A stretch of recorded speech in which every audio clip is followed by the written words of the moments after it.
En la clase de hoy vamos a ver a Víctor Turner y sobre todo su estudio de los rituales y su análisis de los símbolos rituales. En primer lugar, digamos, hay ciertas definiciones que Turner propone para efectuar su análisis. Primero, pensemos en el concepto de ritual. Todos, digamos, podemos decir, bueno, ritual, digamos, uno más o menos puede tener una idea de lo que es, pero es necesaria una definición operativa para entender y después analizar diferentes rituales de diferentes partes del mundo. En primer lugar, él lo define como una conducta prescripta, ¿sí? Y que está por fuera de lo cotidiano.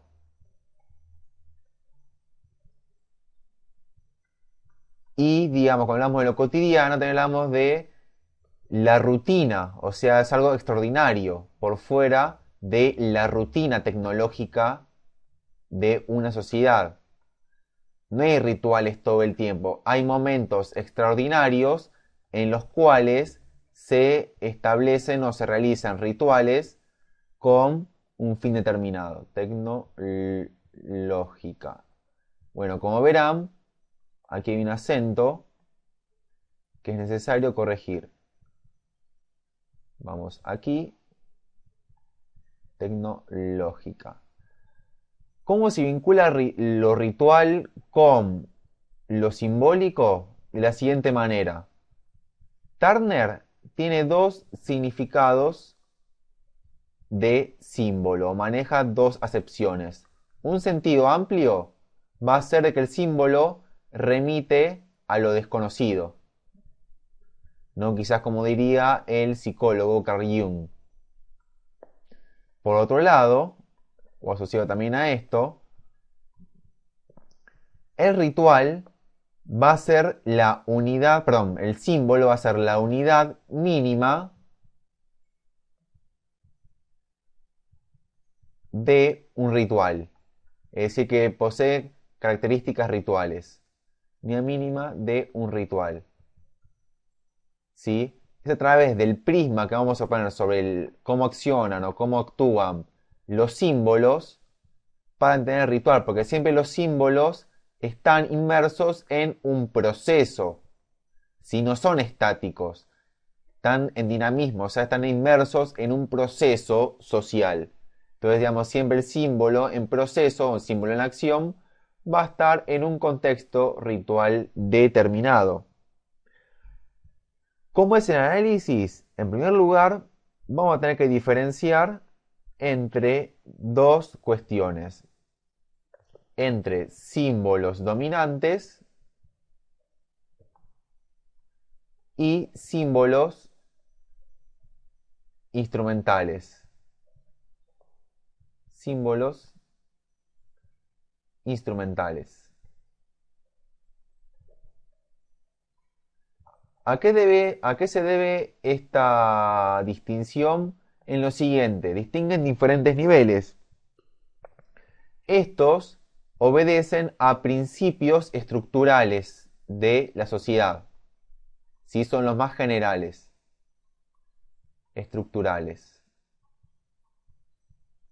O sea, son los más abarcativos, los que condensan diferentes símbolos dentro de sí. Y los instrumentales van a estar supeditados a a estos símbolos dominantes. Van a tener una posición dentro del ritual subordinada. Tienen una posición específica. Por ejemplo, si pensamos en la cruz cristiana, sería el símbolo dominante dentro de un ritual litúrgico cristiano o, digamos, específicamente un católico apostólico romano. La cruz cristiana, el símbolo dominante, y dentro de la iglesia van a tener un montón de símbolos instrumentales que van a estar supeditados, subordinados a ese símbolo, ¿sí? ¿Cuáles son las características de los símbolos, o sea, de todos los símbolos? Van a ser básicamente cuatro, que Turner enumera de la siguiente forma. Una va a ser la multireferencialidad. ¿Esto qué quiere decir? Que son multívocos. Multireferencialidad. O sea, pueden referir a múltiples cosas. Segundo, tenemos 1, 2. La condensación. Es decir, condensan diferentes significados. Tercero, asociado también a esto, está la unificación, que pueden unificar significados dispares dentro de uno. ¿Sí? Siempre está la condensación y la unificación en relación. Y el cuarto, o la cuarta característica que enumera Turner, va a ser la polarización de sentido, que nos remite al círculo que está a nuestra derecha. ¿Sí? Aquí tenemos una polarización entre un plano ideológico y sensorial. Todo símbolo tiene un plano ideológico que obedece a las normas sociales y el orden social. Y un polo sensorial que está ligado a emociones, lo que el símbolo despierta, y a un sustrato psíquico, morfológico, biológico, emociones y lo biológico. ¿Sí? En sentido, digamos que hay una vinculación entre lo sensorial y lo ideológico. El polo ideológico empapa al sensorial y a su vez lo sensorial empapa a lo ideológico. Que esto es lo que después vamos a ver en tarde más adelante, que él entiende que todos los símbolos tienen un sustrato biológico. Eso hace que se asocie lo blanco con el semen o con la leche y lo rojo se asocie con la sangre. Con todo esto, ¿cómo es el análisis o la exégesis, como dice Turner, del antropólogo? El investigador social va a ser la siguiente. Va a requerir un número de pasos. Exégesis. Primer paso va a ser la observación externa. ¿Sí? Observación. O sea, ¿cómo es el símbolo? Si pensamos en el caso de la cruz cristiana, bueno, ¿cómo es la cruz? ¿Cuánto mide? ¿De qué material está hecho? ¿Cuál es su medida? Etcétera. El segundo paso va a ser la interpretación de la comunidad. En esto va a haber dos niveles a distinguir.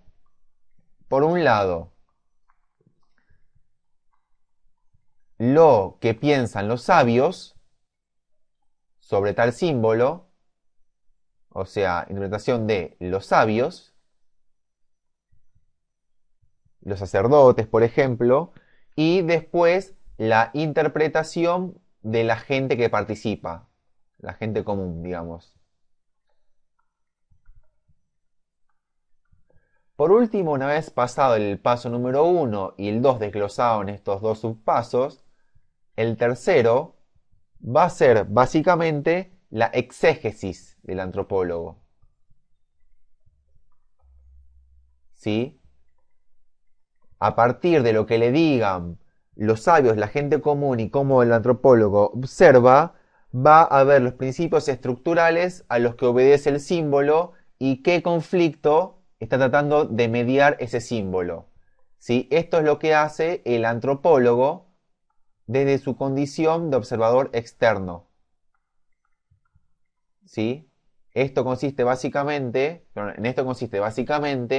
el análisis de Turner con respecto a los símbolos y los rituales.